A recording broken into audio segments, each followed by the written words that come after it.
matched the DNA of Arthur Fryar from a sample taken for a 2002 drug conviction in New York. He was arrested on September 12th at 6 a.m. at his home in Brooklyn. That rape had taken place in the same year as mine, only blocks from my apartment. This one they were willing to run my kit for. Though I had thrown away the names of all the previous detectives, I remembered one without having it written down. Detective Valenta. He was the one who had questioned me in the hospital the night it happened. In 2013, I find him via his LinkedIn profile.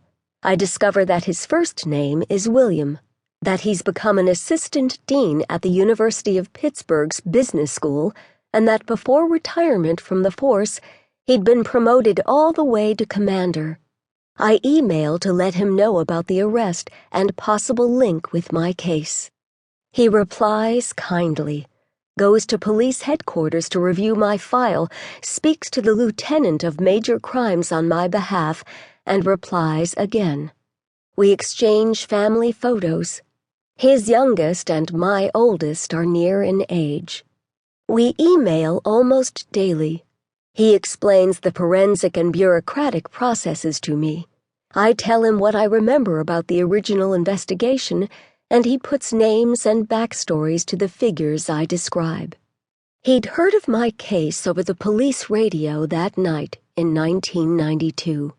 While regular police responded to my 911 call by coming to my apartment, taking my clothes as evidence, and escorting me to the hospital, he and another detective had driven around the surrounding streets looking for the man. At the hospital, the nurses had fussed over me, clearly upset, but trying to put on good cheer. They'd blushed and giggled when Detective Valenta arrived, because he looked just like you would cast a movie's young leading detective to look. I remember thinking that their reaction was sweet. I was in shock, I assume.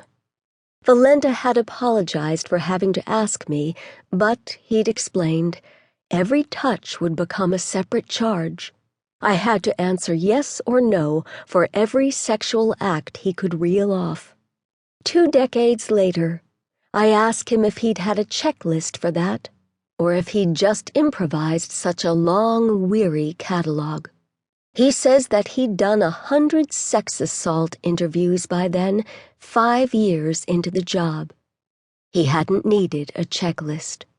I finally feel that I, who'd failed to win the lottery of being assigned to Detective April Noel Campbell with her knack for cold cases, at last have a real ally. I looked to the trial of Pittsburgh's East End rapist for some hints of what to expect, if all goes as I hope it to. One of the more descriptive articles details the impact statements that victims had presented at sentencing. They describe lasting physical injury, career effects, repeated suicide attempts, sexual fears, PTSD, and ongoing depression. I feel threatened by these stories. I feel like a slacker. What kind of victim am I? Getting past what happened should be a victory, but I feel like I'm letting my side down.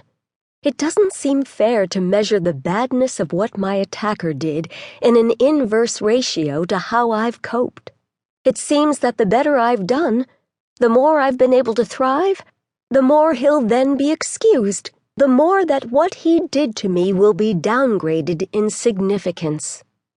I want to take the stand to tell what he did in my apartment, even if it means facing a defense lawyer who'll ask what I'd worn that night. Impact statements, on the other hand, seem to require talking about what I've done since. I don't want to be the one on trial. I honestly can't figure out in what exact ways I'm different because of this. How do I know what I would have been like otherwise? Am I wary when I walk at night or sleep alone because of this, or just because it's sensible to be? I can't tell if my fascination with crime, reading all of the